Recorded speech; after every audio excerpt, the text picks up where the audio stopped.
biasanya orang itu mendapatkan pusaka. Nah, pusaka ini bisa dari leluhurnya dulu atau yang dimiliki leluhurnya dulu, tetapi bisa merupakan pusaka yang baru yang memang dipercayakan kepada orang yang terpilih tadi untuk dirawat.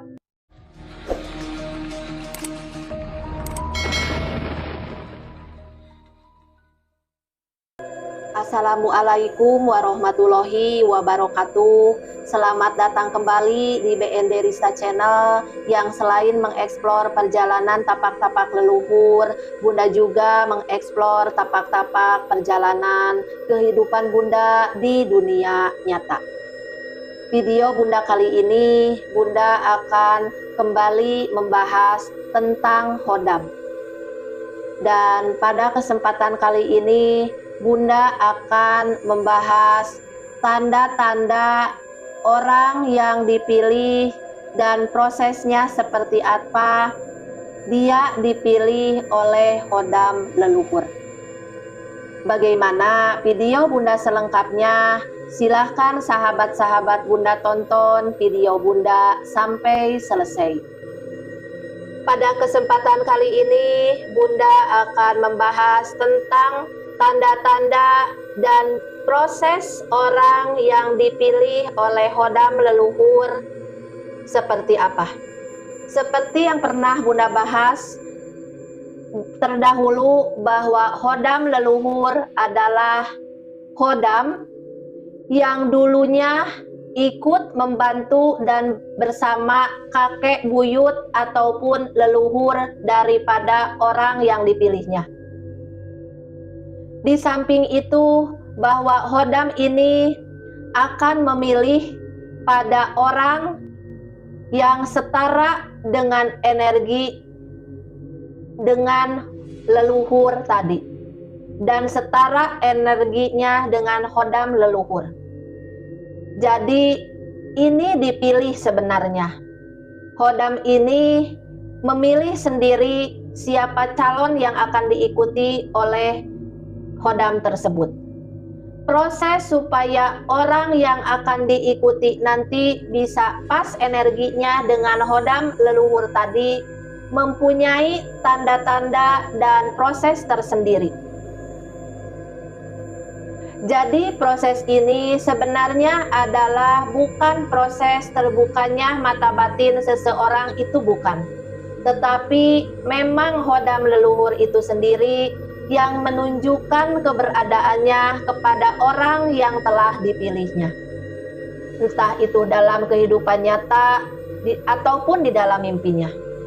Jadi nanti secara otomatis orang yang dipilih oleh Hodam leluhur, dia bisa melihat keberadaan dari Hodam leluhur dan bisa berinteraksi dengan Hodam leluhur.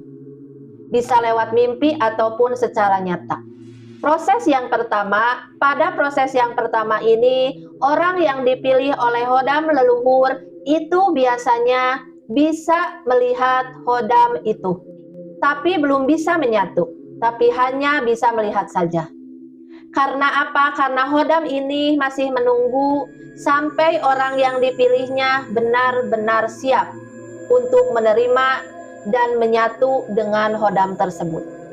Nah, jadi untuk tahap pertama, orang yang dipilihnya ini bisa melihat. Nah, nanti setelah orang itu siap, maka baru Hodam tersebut akan bisa menyatu.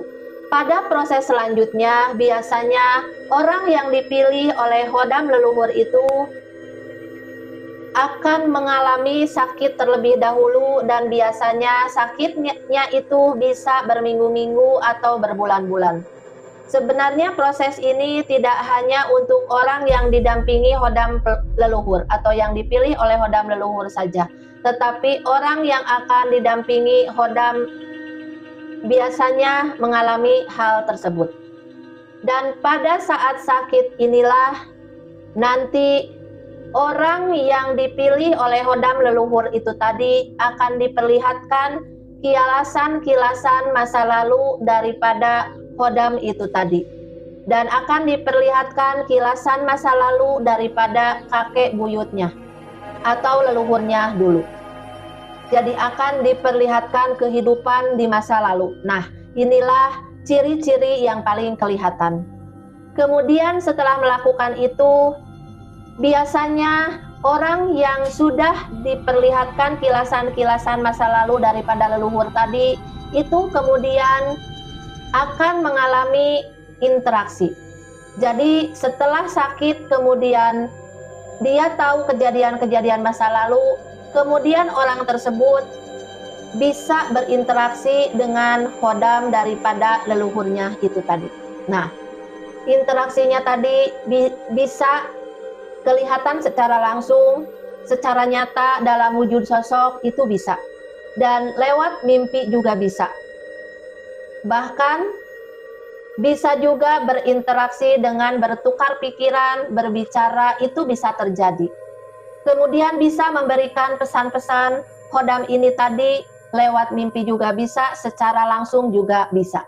Nah, inilah kalau sudah dipilih oleh khodam leluhur. Kemudian yang selanjutnya adalah biasanya orang itu mendapatkan pusaka. Nah, pusaka ini bisa dari leluhurnya dulu atau yang dimiliki leluhurnya dulu, tetapi bisa merupakan pusaka yang baru yang memang dipercayakan kepada orang yang terpilih tadi untuk dirawat. Nah, pusaka ini ada yang energinya positif dan ada yang energinya negatif. Kalau yang energinya negatif, memang harus dibuang saja atau diruat supaya energinya menjadi baik. Inilah masalah pusaka. Tetapi ini tidak semuanya. Memang ada yang dipilih oleh khodam leluhur, ada yang tidak mendapatkan pusaka. Kalau memang dulunya leluhurnya tidak gemar terhadap pusaka. Tetapi memang kebanyakan mendapatkan pusaka dari leluhurnya, dan juga biasanya itu mendapat pusaka yang baru untuk dirawat. Kemudian yang selanjutnya, setelah proses ini, orang tersebut itu biasanya mempunyai kemampuan batin yang kuat dan juga mempunyai kesaktian. Nah, ini proses yang terakhir.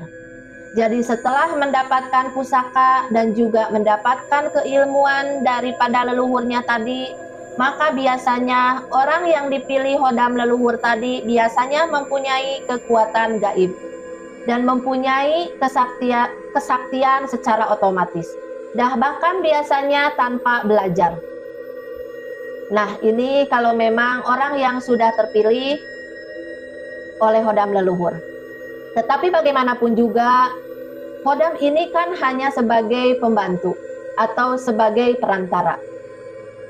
Meskipun memang dengan kekuatan khodam ini tadi, kekuatan batinnya bertambah, kemudian panca indranya atau indra keenamnya terbuka, tetapi itu jangan sampai menjadi sahabat Bunda yang terpilih oleh khodam leluhur tadi langsung mengagung-agungkan atau menuhankan khodam, atau seenaknya misalnya disuruh mencelakakan orang atau banyak disuruh-suruh sama kita.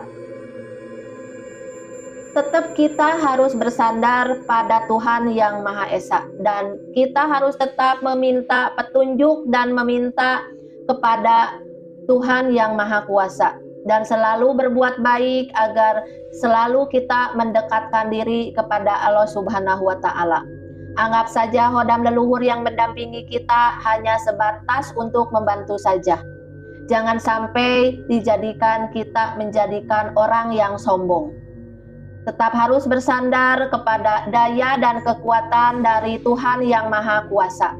Jadi itu tadi proses orang yang terpilih oleh khodam leluhur.